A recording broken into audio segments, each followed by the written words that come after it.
হে everyone, আজ আমরা এই ভিডিওটাতে ডিসকাস করব হোমারের লেখা দ্য ইলিয়াডের বুক 2 নিয়ে।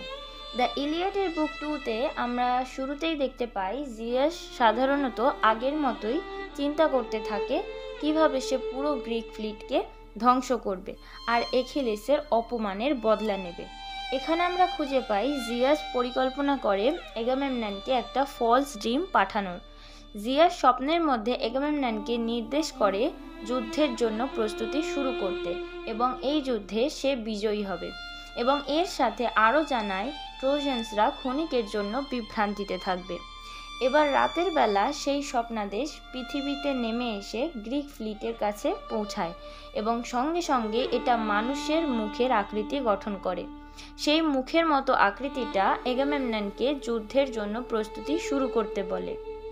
স্বপ্নটা তাকে জানায় যে সে জিয়াসের কাছ থেকে আসছে, যে তিনি গ্রিক পিপলদের জন্য দিন রাত চিন্তা করছেন।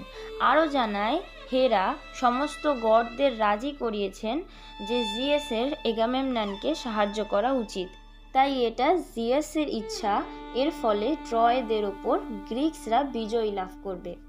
এর পরবর্তী অংশে আমরা দেখতে পাই এগামেমনন ঘুম থেকে উঠে পড়ে এবং তার সেই স্বপ্ন দ্বারা বিপথে চালিত হয়। এগামেমনন সুন্দর শহর ট্রয়কে সম্পূর্ণ ধ্বংস করার কথা ভাবে আর তার বাবার দেওয়া সোর্ডটা দিয়ে যুদ্ধের জন্য প্রস্তুতি শুরু করে। এগামেমনন সকল গ্রিক সোলজারকে নেস্টারের জাহাজে সমবেত করে আর বলে স্বপ্নটা যেহেতু নেস্টারের জাহাজে এসেছে তাই তারা সেখানে একত্রিত হয়েছে। এটা উল্লেখ্য বিষয়, নেস্টারও এই স্বপ্নটাতে বিশ্বাস করে যে স্বপ্নটা এগামেমননের কাছে না আসলে সে বিশ্বাস করত না। যাই হোক, হাজার হাজার গ্রিক সৈন্য জাহাজের ডেকে জড়ো হয়। তারা সবাই সেই স্বপ্নের ব্যাপারে জানতে চায়। এগামেমনন তাদের বলে তারা প্রায় দীর্ঘ 9 বছর ধরে সঠিক সময় আসার অপেক্ষা করেছে আর সম্ভবত এটাই সেই সঠিক সময় যেখানে ডিভাইন অর্ডারের দ্বারা নির্দেশ পেয়েছে 9 বছর পর। এর ফলে সোলজাররা সম্পূর্ণ কনফিউজ হয়ে যায় কারণ তারা শীঘ্র বাড়ি ফিরতে চায়। এবার এগামেমনন তাদের পরীক্ষা করেন যে তারা কোন অপশনটাকে গুরুত্ব দেবে, তারা ফাইট ব্যাক করবে না দীর্ঘ 9 বছর অপেক্ষা করে শেষ পর্যন্ত বাড়ি ফিরে যাবে। এই মুহূর্তে সোলজার্সরা তাদের পরিবারের কথা ভেবে চিন্তা করে পরিবারের সবাই তাদের ফেরার জন্য পথ চেয়ে বসে আছে। তারা বুঝতে পারে না এগামেমনন চায় তারা ফাইট ব্যাক করুক। এরপরে আমরা দেখতে পাই হেরা সম্পূর্ণ চিন্তিত হয়ে পড়ে যে গ্রিক ফ্লিট যুদ্ধ না করেই ফিরে যেতে চায়। হেলেনকে ট্রয়ে ফেলে রেখে দেশের সম্মানকে ভ্রুক্ষেপ না করে শুধুমাত্র তাদের ফ্যামিলি থেকে এত বছর দূরে থাকার কারণে। তৎক্ষণাৎ এথেনাকে পাঠানো হয় গ্রিক বাহিনীকে ইন্সপায়ার করার জন্য। এথেনা প্রথমে ওডিসিয়াসকে খুঁজে পান, যেখানে ওডিসিয়াস নিজেই বাড়ি ফিরে যেতে রাজি নয়, বরং সে হেলেনকে ফিরিয়ে নিয়ে যেতে চায়।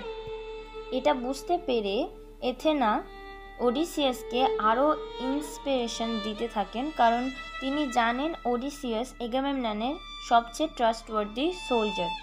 এথেনা ওডিসিয়াসকে আদেশ দেয় সবাইকে ইন্সপায়ার করতে, এমনকি যে বাড়ি ফিরে যেতে চাইবে যুদ্ধের পরিবর্তে তাকে পানিশ করতে। তাই ওডিসিয়াস সব সোলজারদেরকে সমবেত করে বলেন এগামেমননের ইনস্ট্রাকশনকে ফলো করতে, কারণ তার কাছে হিপাস্টাসের সোর্ড আছে আর সে তাদের ট্রু লিডার। এবার যখন সমস্ত গ্রিক বাহিনী ইন্সপায়ার হয়ে যায়, একটা নতুন ক্যারেক্টারের আগমন ঘটে যার নাম হলো থার্সাইটস, যাকে দেখে সোলজার বলে মনে হয় না। তার এক পা ছিল খোঁড়া, পিঠ ছিল বাঁকানো এবং পিঠে একটা হাম্প ছিল। সে সবাইকে ডিমোটিভেট করতে শুরু করেছিল। থার্সাইটস ওডিসিয়াসের একটা কথাও বিশ্বাস করে না আর সবাইকে বলে এগামেমননের প্রাইভেট প্লেজারের জন্য গ্রিক সাফার করছে, তাই তাকে ফেলে চলে যাওয়া উচিত।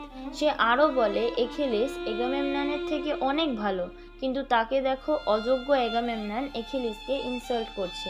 এর ফলে ওডিসিয়াস থার্সাইটসকে বকা দেয় আর বলে এখন সময় এগামেমননের কথা শোনার, আর এখিলিস এখন তাদের যুদ্ধের অংশ নয়। এখানে ওডিসিয়াস এক সার্পেন্টের স্টোরি শোনায় যা সিম্বলিক্যালি গ্রিক ফ্লিটের পাওয়ারকে রিপ্রেজেন্ট করে। সে বলে স্নেকটির বডিতে রেড প্যাচেস ছিল আর সে কোনো গ্রিক পিপলকে ক্ষতি না করেই একটা গাছে উঠে যায়। গাছের উপর থাকা 9 বেবি বার্ডস আর তাদের মাকে মেরে ফেলে। ক্যালকাস এই সিম্বলিক স্টোরিটাকে ইন্টারপ্রিটেট করে যে 9 বেবি বার্ডস হলো তাদের 9 ইয়ার্স আর লাস্ট তাদের মা হলো ট্রোজান কিং হেক্টর। স্টোরিটি শুনে সোলজাররা আবার ইন্সপায়ার হয়ে যায়। আমরা দেখতে পাই এগামেমনন, ওডিসিয়াস আর নেস্টার আর্মিকে বলে তাদের শপথকে সম্মান করতে আর ওয়ার কন্টিনিউ করতে। এভাবে মিনতি আর হুমকির মাধ্যমে তারা সোলজারদেরকে ইউনাইটেড করে। এগামেমনন আশেপাশের রাজ্য থেকে অন্যান্য রাজাদের কাছে সাহায্য চায়। এর মধ্যে Aetolian hero and king Tydeus, the 2 Ajax brothers, Idomeneus of Crete, Odysseus the king of Ithaca, Nestor, Menelaus এনারা এগিয়ে আসেন। সবাই একসাথে হলে এগামেমনন একটা 5 ইয়ার্স ওল্ড হেইফারকে স্যাক্রিফাইস করেন। এগামেমননের যে সোর্ডটা ছিল সেটাও এই প্রেয়ারের একটা অংশ ছিল। এবার কি হয়, মিউজরা মাউন্ট অলিম্পাস থেকে নিউ ওয়ার লর্ডসদের ওয়েলকাম করে পোয়েট্রির মাধ্যমে। তার মধ্যে আমরা দেখতে পাই কোলোনিয়াস, প্রথিনর, ওয়ান অফ দ্য এখিয়ান লিডার্স, আর্মেসিলাস, পেনেলিয়স, তারা সবাই বোয়েশিয়ান আর্মি চিফস নামে পরিচিত। বোয়েশিয়া ছাড়াও অন্যান্য প্যারালাল কন্ট্রিবিউশন ছিল, যেমন নোক্রেইন, ফোজেইন, ইটিসি। হোমার এখানে বলতে চেয়েছেন এথিয়েন্সরা ফাইটিংয়ে কম দক্ষ ছিল না। হোমার যখন বলেন বোয়েশিয়ান, নোক্রেইন, ফোজেইনরা 50, 40 অ্যান্ড 30 ওয়ারশিপস এনেছিল, তিনি এটা বলার চেষ্টা করেন যে এথিয়েন্সরা শুধু আর্ট আর লিটারেচারে দক্ষ না, তাদেরকে এথেনিয়ান্স বলা হয় কারণ এথেনা তাদেরকে আশীর্বাদ করেছিলেন। সব মিলিয়ে এগামেমননের সোলজার্সরা এত বেশি বেড়ে যায় যে total number of soldiers beyond count. Homer এখানে অনেক চেনা এবং অচেনা কিংস, প্রভিন্সেস, আর্মি চিফসের ব্যাপারে ব্রিফ ব্যাকগ্রাউন্ড ইনফরমেশন দেন। এখিয়ান আর্মিরা ঝড়ের গতিতে এগোতে শুরু করে লাস্ট ব্যাটেলের জন্য, আর তখনই জিয়াস তার মেসেঞ্জার আইরিসকে পাঠায় ট্রয় রাজ্যে। তাদেরকে অ্যালার্ট করে নিজেদের আর্মি একত্রিত করার জন্য এখিয়ান্সদের বিরুদ্ধে। এখানেই বুক 2 শেষ হয়। তাহলে দেখা হচ্ছে নেক্সট ভিডিওতে। Thanks for watching.